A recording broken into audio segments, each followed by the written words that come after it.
नमस्कार मंडळी, कसमय रेसिपीमध्ये परत एकदा मोठ्या व्हिडिओमध्ये तुम्हा सर्वांचं स्वागत आहे. आज बनवायचं आहे खरडा.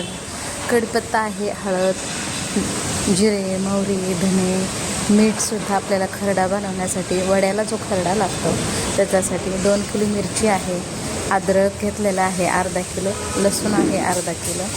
आणि हे आपल्याला खरडा बनवायचा आहे. वड्यामध्ये जो मसाला टाकला जातो त्याचा खरडा आहे. आणि बाहेर भाजी निवडण्याचं काम चालू आहे आणि खूप छान थोडंसं शांतता होती. कस्टमर वगैरे थोडंसं निवांत झालेले होते, कोणी त्यावेळेस आलेले नव्हते, त्यामुळे हा व्हिडिओ शूट केलेला होता. आणि तेवढ्यातच एक कस्टमर आलेले होते, त्यांना वडापाव बनवून द्यायचा होता. त्यावेळेस मी वडापाव बनवण्यासाठी घेतला होता. आणि बाहेरचं वातावरण एकदम शांत आणि छान वाटतं. दुपारची वेळ झालेली होती आणि इकडं आपल्याला मी खरड्यासाठी ठेचा वाटून घेतला आणि सगळी तयारी झाली. गॅसजवळ सगळं आणून ठेवलं. मी मिरचीचा ठेचा वाटला होता, ते मिक्सरला तेवढं मला दाखवण्यात काही आलं नाही. अद्रक पण आपल्याला वाटून घ्यायची आणि लसूणसुद्धा आपल्याला बारीक मिक्सरवरती वाटून घ्यायचं आहे. हे सगळं साहित्य मी जवळ घेऊन बसलेले आहे. आणि गॅसवरती कढई ठेवली, त्यामध्ये 1 किलो ते 1.25 किलो तेल टाकलेलं आहे. पहिल्यांदा तर जिरे मोहरी तेलात टाकायचं आणि ते तडतडलं की त्यानंतर आपल्याला थोडेसे धणे टाकायचे. धणे, उडदाची डाळ आणि कढीपत्ता टाकून द्यायचा. आणि थोडंसं कढीपत्तासुद्धा कडकडला की लगेच त्यामध्ये आपल्याला बरेचदा करताना थोडीशी सावधानता आणि विचारपूर्वक ध्यान देऊन सगळं कामं करावं लागतात. थोडंसं परतणं झालं, थोडंसं 1-2 मिनटं थांबायचं आणि ते सगळे परतणं झालं की त्याच्यामध्ये लसूण लसूण टाकायचं आणि थोडंसं 1-2 मिनटं परत आपल्याला ते परतायचे. अद्रक पण टाकायची.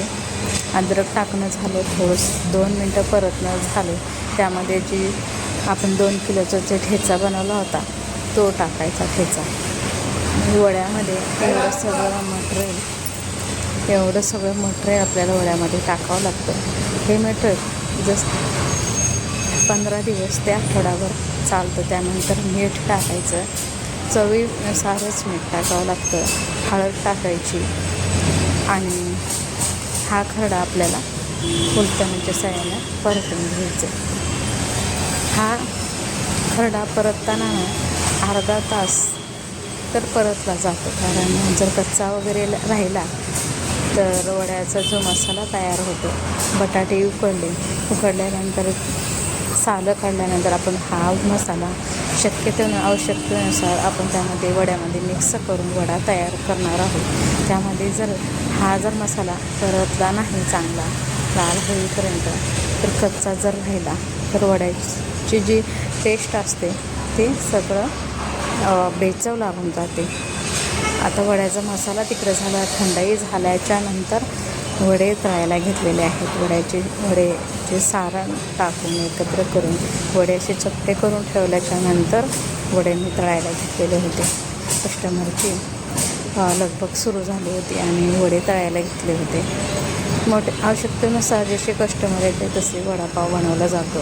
पॅटीस आहे, कांदा भजी आहे, बटाटा भजी आहे, आपल्या इथं पावभाजीसुद्धा मिळते, आलू पराठासुद्धा मिळते, त्यानंतर धपाटेसुद्धा मिळतात, दही धपाटेसुद्धा मिळतात, पावभाजीसुद्धा मिळते आणि मिसळपावसुद्धा मिळते.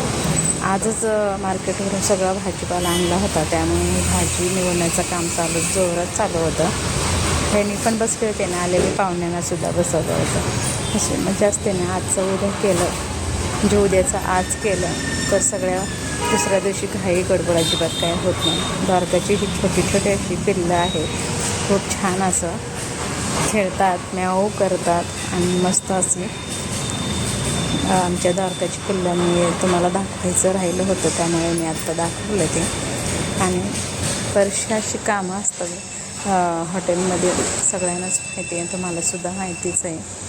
आणि द्वारकाची पिल्लं बघा ना किती सुंदर आहे, छान प्रकारे खेळत आहेत. त्यांची झोपसुद्धा झाली आणि सुंदर असे 5 पिल्लं आमच्या द्वारकाने दिलेले आहे. मागच्या वेळेत सुद्धा सांगितले.